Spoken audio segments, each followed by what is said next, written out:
What? 2 videos in a week? From me? Now the world must be coming to an end. What's up, YouTube? And I realize I've been kind of lagging behind on my reviews, and I'm going to try and catch up some this week, obviously starting with the following. Now, I can't really make a specific review to the previous episode just because I have missed quite a few reviews. I haven't missed any episodes, but I've missed quite a few reviews on them. So instead, what I'm going to do is I'm going to give you my overall thoughts on what I think of the show so far.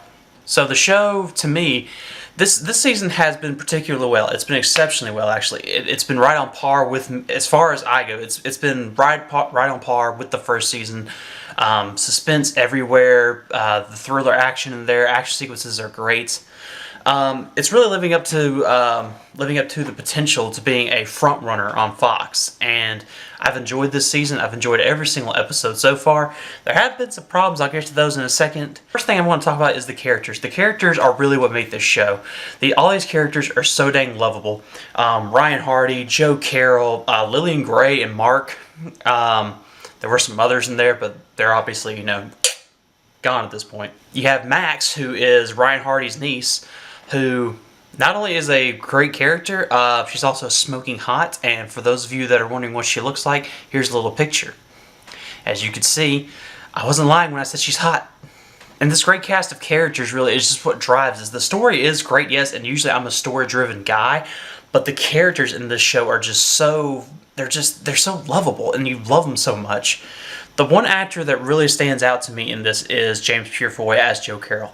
I love watching James Purefoy as Joe Carroll. He's my favorite character on the show, which is weird because I'm not supposed to root for him. He's a bad guy.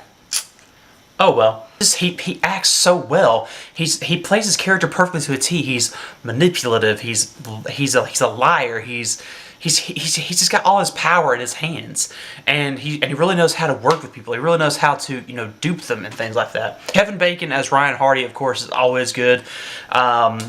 And I think he is a very strong lead. We've come to know so much about Ryan Hardy. He's a great character. He's a great protagonist. And I like how they're showing this kind of darker side of him. Like, he doesn't just want to capture Carroll, he wants to kill Joe Carroll. Mike Weston is also a great character. Mike Weston is one of my favorites on the show. I love watching. I forget the guy's name, but he's a twin, so I'll probably end up getting the one name wrong.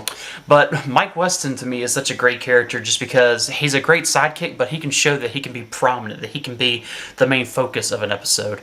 Another thing that I really like is how the relationships are going, particularly with Max and Mike. They're really making it kind of a natural blend. They're kind of like buddies at this point. But they're really pushing it, and they're really pushing it towards like maybe them being into a romantic relationship. I don't know if that's going to turn out that way. We'll have to see. But I really love the relationship these two have. And Mike, I mean, you picked her. You have a good taste in women, man, let me tell you. As far as things that I do not like, this whole thing with this new cult that's led by that Micah guy, I don't really like it. Like, Joe Carroll is just going to take over, and it was only a matter of time until he did it. And so, like, it just doesn't seem like, the following. It doesn't, because Joe is always supposed to be the one in power, yet here he's been reduced to basically, quote-unquote follower, because now he's basically got the main guy, pulling his strings, basically. Another thing, and these are true characters I have, the girl that Joe Carroll brings back with him from Louisiana, she really doesn't serve a purpose anymore, and she's kind of a weak character because she has to turn to Joe and ask him every single thing, like, is this okay? Is that okay? Can I do this? Should I do this? Should we get out of here, Joe? Should we do this? She just asks too many questions, and she's really kind of a weak character at this point, to the point where it's almost like you don't really care about her, which is what's happening with me. And I want to care about her, but I'm just like,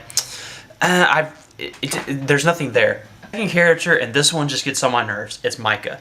I hate this character. The guy who plays him is just, I get the sense that he's trying, but it's like he's almost kind of like a miscast. He's not doing a real good job with him. And another thing, what is up with him moving his hands every time he says something? It's annoying. And I get that he's kind of a crazy character, but it's annoying. Like why do that? I don't understand. So that's really the only things that have been bothering me. As far as the show is going, I think it's doing exceptionally well. From what I've heard, it's actually getting a great number of views on Fox, which as it should. It's a great show.